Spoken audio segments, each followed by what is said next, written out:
Hello students, I Rakesh Chauhan welcome you all in the e-learning classes of EJEX initiated by Suraj Group of Schools. Today in this video we are going to discuss about AC circuit consisting inductance only, or the AC circuit containing L only. You can recall from our last video that we have discussed about the very basic circuit consists of resistance only, and in that circuit the current and voltage were in phase. So let us have a look that how the current and voltage will be in the circuit which consists of only inductance. Okay, so this is the circuit I have drawn. This is inductance, and this inductance or L is connected to the AC circuit or the source of AC. So what we are going to do, we will derive the expression of current flowing through this inductance, and thereafter we will compare the current with the AC voltage. Okay, so current की expression find out करने के लिए हम इस loop में KVL apply करेंगे, जैसा कि हमने जो बेसिक सर्किट था उसमें भी किया था. सो यहाँ पे KVL अप्लाई करें तो अकॉर्डिंग टू KVL और applying KVL in this close loop क्या लिखा जा सकता है?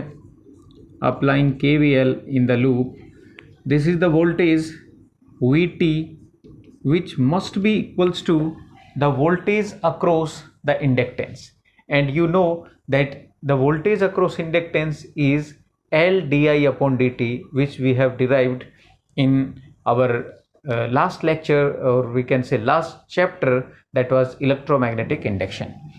So this voltage must be equals to L di upon dt, which is thus induced EMF, or we can say this is the back EMF. Okay, so we can put the value of VT is V naught sine omega t, the instantaneous value of AC, and this is equals to L di upon dt. And here in place of current, this is instantaneous current IT, so I can write down dit upon dt. Okay, now we want to derive the expression for current. So this can be written as this L can be written V naught upon L sine omega t equals to d upon dt of IT, we can say, of IT. So from here this can be written as dit equals to V naught upon L sine omega t dt. Now integrating both sides, because we want to find the expression of IT, so we must integrate. Integrating both sides, what can be written? The integration of dit will be IT, and the integration of V naught upon L sine omega t can be written as this. Okay, so this V naught upon L is constant, so it can be taken outside the integration. So IT is equals to V naught upon L integration sine omega t dt. Okay, और आपको पता है sign omega T का integration होता है minus cos omega T, तो इसको लिखा जा सकता है minus cos omega t divided by the differentiation of omega t, that is omega. So V naught upon L minus cos omega t divided by omega, this will be the integration of sine omega t. Okay, now if I put this omega with this L, so it will become IT is equals to V naught upon omega L and minus cos omega t. Okay, so in place of omega L I am putting here XL. We will discuss it later. V naught upon XL, और इस minus cos omega t को अगर मैं sign omega t की form में लिखना चाहूँ, क्योंकि आगे चल के हमें इस वोल्टेज को इस करंट के साथ कंपेयर करना है, और कंपेयर तभी कर सकते हैं जब दोनों में साइन ओमेगा टी हो. तो अगर मैं cos omega T minus cos omega t को लिखूं sine omega T minus pi by two, so I hope आपको कोई दिक्कत नहीं होनी चाहिए।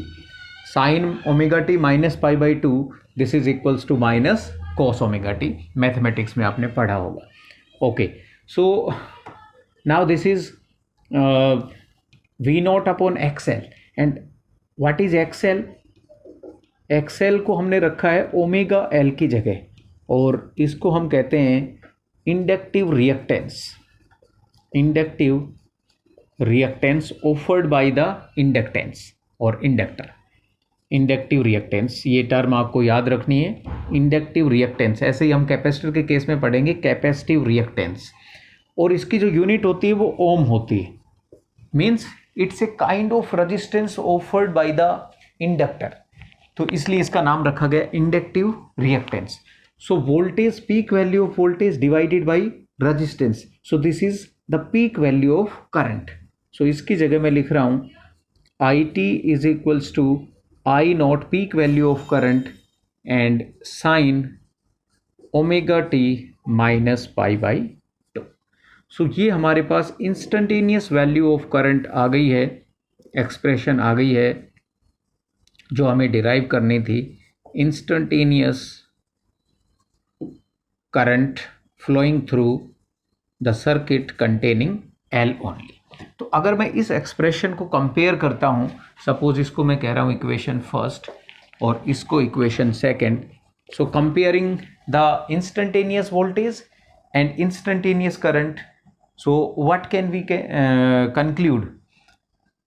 Okay, so here this is sin omega t and here this is omega t sin omega t minus pi by 2. So the phase difference is minus pi by 2, I can say, or we can say that current is behind the voltage by pi by 2. Minus means current पीछे, lagging जिसको अपन कह सकते हैं। so यहाँ पर हम लिखेंगे in AC circuit containing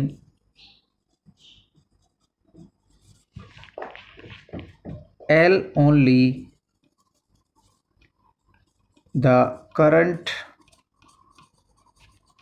is lagging behind, ये टर्म आपको याद रखनी है, लीडिंग अहेड लैगिंग बिहाइंड, इनको हम बार बार यूज करेंगे। Is lagging behind the voltage by 90 degree और पाई बाई 2 रेडियन। सो ये कई बार क्वेश्चन एग्जाम में आया हुआ है। Prove that the AC circuit containing inductance only or L only, the current is lagging behind the voltage by exactly 90 degree और pi by 2 radian. सो आपको यहाँ तक ये एक्सप्रेशन सॉल्व करके दिखानी है। सो आई होप ये चीज़ आपको समझ आई होगी। अब हम डिस्कस करेंगे ये जो XL is equal to omega L हमने लिखा है इसके बारे में। सो इसका नाम है इंडक्टिव रिएक्टेंस और इसकी जो यूनिट है वो ओम होती है। इसका मतलब this is the resistance offered by the inductance. Okay, so सबसे पहले हम इसका ग्राफ ड्रॉ करेंगे, how this inductive reactance actually vary with variation of frequency as well as inductance. So XL is equals to omega L. So अगर मैं यहाँ पर L को कांस्टेंट ले लेता हूँ, अच्छा ओमेगा की जगह हम 2 पाई एफ भी रख सकते हैं, तो ये फार्मूला बन जाएगा 2 पाई एफ एल। ये दोनों ही आपको याद रखने हैं। अगर फ्रिक्वेंसी रेडियन पर सेकंड में है तो ये यूज़ करेंगे, और अगर फ्रिक्वेंसी हर्ट्स में है तो 2 पाई एफ एल यूज़ करेंगे। सो अगर L कांस्टेंट है तो हम कह सकते हैं XL is directly proportional to F और ओमेगा। ओमेगा या F के डायरेक्टली प्रोपोर्शनल होगा क्योंकि 2 पाई और L कांस्टेंट है। सो ग्राफ आ जाएगा variation of XL with omega directly proportional होगा। मतलब अगर हम फ्रिक्वेंसी ऑफ AC सोर्स को इंक्रीज करेंगे तो जो इंडक्टिव रिएक्टेंस है वो इंक्रीज होगा, मतलब इसका रेजिस्टेंस जो है वो इंक्रीज होगा। ओके, बात कर लेते हैं दूसरे केस की। ये पहला केस था, दूसरा केस है कि अगर ओमेगा कांस्टेंट हो, ओमेगा क्या हो, कांस्टेंट हो, लेकिन एल चेंज हो रहा हो, तो उस केस में हम कहेंगे X L is directly proportional to L, because omega constant, F constant, L को बढ़ाने पे एक्स एल की वैल्यू बढ़ेगी। सो जो ग्राफ आएगा वो बिल्कुल ऐसा ही आएगा, बट यहाँ पे हम लिखेंगे एक्स एल और यहाँ पे लिखेंगे इंडक्टेंस एल, और this will also be the straight line. तो ये भी कई बार एग्जाम में पूछा जाता है, draw the variation of inductive reactance with frequency, draw the variation of inductive reactance with inductance. तो आप इस तरीके से ये ग्राफ बना के दिखा सकते हैं। Okay, now we are going to draw the wave form of instantaneous current and instantaneous voltage, जैसा कि हमने रेजिस्टेंस के केस में भी वेव फॉर्म्स ड्रॉ की थी, और उसके बाद फेजर डायग्राम भी ड्रॉ करना है हमें। सो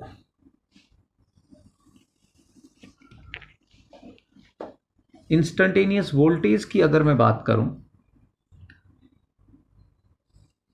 this will be the wave form of instantaneous voltage. ये हम पहले भी डिस्कस कर चुके हैं। ओके, अगर मैं इंस्टेंटेनियस करंट की बात करूं तो देखिए वोल्टेज की एक्सप्रेशन है हमारे पास V इज इक्वल्स टू और VT is equals to V naught sine omega t, और करंट की एक्सप्रेशन है हमारे पास IT is equals to I naught sine omega T minus pi by 2। ये एक्सप्रेशन हमारे पास करंट की है, मतलब करंट 90 डिग्री पीछे है वोल्टेज से, या वोल्टेज 90 डिग्री आगे है करंट से। तो इसका मतलब दोनों की जो वैल्यू है वो ऐसा नहीं है कि दोनों की एक साथ मैक्सिमम होगी या एक साथ मिनिमम होगी, जैसा कि रेजिस्टेंस के केस में था। इनके बीच में पाई बाई 2 का डिफरेंस रहेगा। तो एक बार चेक कर लेते हैं। अगर मैं टाइम को t इज इक्वल टू 0 यहाँ से शुरू मानता हूँ, t इज इक्वल टू 0 पे वोल्टेज की वैल्यू 0, इंस्टेंटेनियस वोल्टेज की वैल्यू 0। एक बार t की वैल्यू यहाँ पे 0 रखो तो यह आ जाएगा sine minus pi by 2, sine minus pi by 2 मतलब -1, so minus I naught. So I t की वैल्यू आ जाएगी minus I naught, that is maximum. तो माइनस आई नॉट को अगर मैं यहाँ पे रिप्रेजेंट करूँ, so this will be the value of minus I not.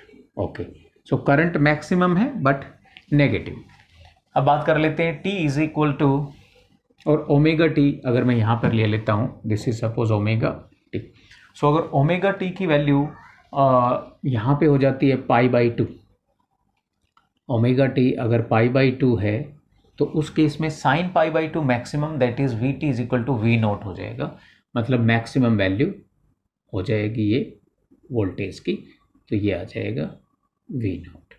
But अगर ओमेगा टी की जगह पाई बाई 2 रखेंगे तो pi by 2 minus pi by 2 0, sine 0 की वैल्यू 0, मतलब करंट की वैल्यू 0 हो जाएगी यहाँ पे।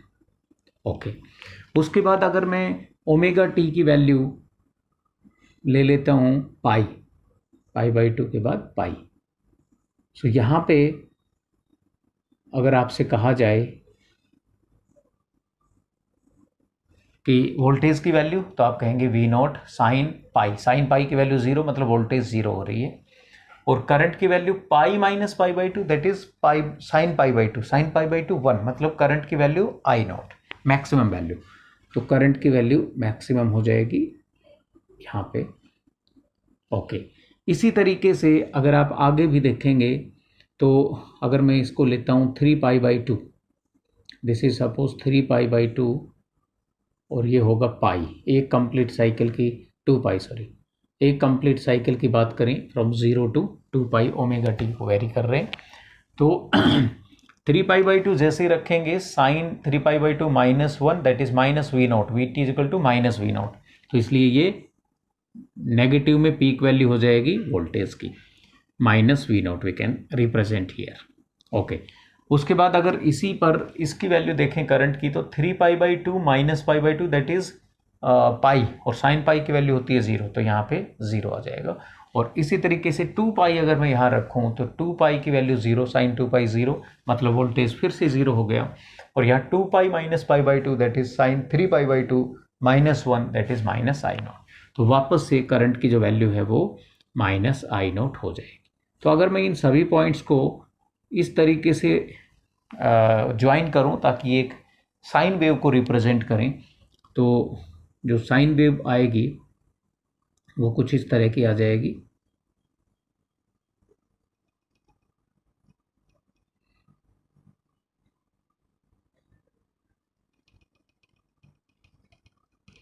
इस तरह की वेव फॉर्म आएगी और ये वेव फॉर्म जो बनेगी या रिप्रेजेंट कर रही है, ये इंस्टेंटेनियस वैल्यू ऑफ करंट को रिप्रेजेंट कर रही है और ये वेव फॉर्म रिप्रेजेंट कर रही है इंस्टेंटेनियस वैल्यू ऑफ वोल्टेज। सो ये मैंने आपको बताया कि किस तरीके से करंट की और वोल्टेज की वेव फॉर्म को ड्रॉ किया जाता है, बट आप एग्जाम के पॉइंट ऑफ व्यू से इसको याद रखेंगे कि इसमें वोल्टेज की वेव फॉर्म इस तरह की, वोल्टेज की वेव फॉर्म इसी तरह की रहेगी चाहे कोई भी सर्किट हो। करंट की जो वेव फॉर्म है वो चेंज होती रहेगी। अगर वो पीछे है π/2 तो इस तरह की, अगर वो आगे है तो शुरुआत यहाँ से करेंगे जैसे कि अगले टॉपिक में हम करने जा रहे हैं। और अगर वो सेम फेज में है तो जहाँ पे करंट की मैक्सिमम वैल्यू होगी वहीं पे वोल्टेज की, जहाँ पे करंट की मिनिमम वहाँ पे वोल्टेज की भी मिनिमम होगी, जैसा कि रेजिस्टेंस के केस में पढ़ा था। इसके अलावा फेजर डायग्राम भी पूछा जाता है इसका, तो फेजर डायग्राम भी अपन ड्रॉ कर लेते हैं। फेजर डायग्राम, और फेजर डायग्राम में मैंने आपको बताया था कि हम इसमें एक रोटेटिंग वेक्टर लेते हैं जो कि इंस्टेंटेनियस वैल्यू ऑफ वोल्टेज और करंट को रिप्रेजेंट करेगा। तो इसमें दो फेजर हमें लेने पड़ेंगे, वोल्टेज का और करंट का। रेजिस्टेंस के केस में भी हमने दो फेजर लिए थे, दो रोटेटिंग वेक्टर लिए थे, लेकिन वो दोनों सेम फेज में थे, इसलिए एक ही स्ट्रेट लाइन में हमने उनको रिप्रेजेंट कर दिया था। ओके, तो यहाँ पे वोल्टेज का वेव फॉर्म बिल्कुल सेम रहेगा जैसे कि प्रीवियस केस में था। यहाँ पे इसको मैंने रिप्रेजेंट किया पीक वैल्यू V0 से, और ये जो एंगल है ये है ओमेगा टी। तो अगर मैं आपसे कहूँ करंट का फेजर बताइए, तो करंट का फेजर आप कहेंगे सर ओमेगा टी माइनस π/2 पे होगा, मतलब इससे 90 डिग्री पीछे। 90 डिग्री पीछे मतलब इधर की तरफ, फोर्थ क्वाड्रेंट में इधर की तरफ ये एंगल पूरा 90 डिग्री हो जाएगा। तो ये फेजर आ जाएगा करंट का, दिस इज I0। रेजिस्टेंस के केस में आपको याद होगा ये दोनों ये हमने सेम डायरेक्शन में रिप्रेजेंट किए थे क्योंकि वोल्टेज और करंट दोनों सेम फेज में थे। ओके, तो ये जो एंगल है ये हो जाएगा, this angle will be omega T minus π/2 और इन दोनों के बीच में 90 डिग्री का एंगल होगा। अब एक बार इसको देख लेते हैं कि किस तरीके से ये इंस्टेंटेनियस वैल्यू ऑफ वोल्टेज और करंट को रिप्रेजेंट करेगा। तो देखिए इधर की तरफ अगर मैं इसका कंपोनेंट लेता हूँ तो आप कहेंगे सर ये कंपोनेंट आएगा V0 साइन ओमेगा टी, क्योंकि ये हॉरिजेंटल कंपोनेंट है और हॉरिजेंटल कंपोनेंट होता है V0 कोस ओमेगा टी, तो यहाँ हो जाएगा साइन ओमेगा टी। और अगर आप ध्यान से देखेंगे तो ये इंस्टेंटेनियस वैल्यू ऑफ वोल्टेज को रिप्रेजेंट कर रहा है। ओके, इसी तरीके से अगर मैं ये जो एंगल है यहाँ से यहाँ तक ये है 90 डिग्री, सो ये एंगल कितना हो जाएगा, तो आप कहेंगे सर ओमेगा टी माइनस π/2। तो अगर मैं इसका हॉरिजॉन्टल कंपोनेंट लेता हूँ तो वो इधर की तरफ आएगा जिसमें कोस आएगा, लेकिन हमें चाहिए sign I0 sign omega T, तो इसका मतलब वर्टिकल कंपोनेंट हमें इसका लेना है, ये वाला कंपोनेंट। और ये हो किसको रिप्रेजेंट करेगा, तो आप कहेंगे सर ये रिप्रेजेंट करेगा I0 पीक वैल्यू और साइन ओमेगा टी माइनस π/2, और ये देखा जाए तो क्या है instantaneous value of current.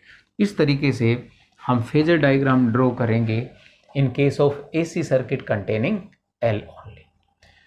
So this is all about the AC circuit containing L only, and I hope this video is going to be very beneficial for you to understand the concept of AC circuit in which only inductance is connected.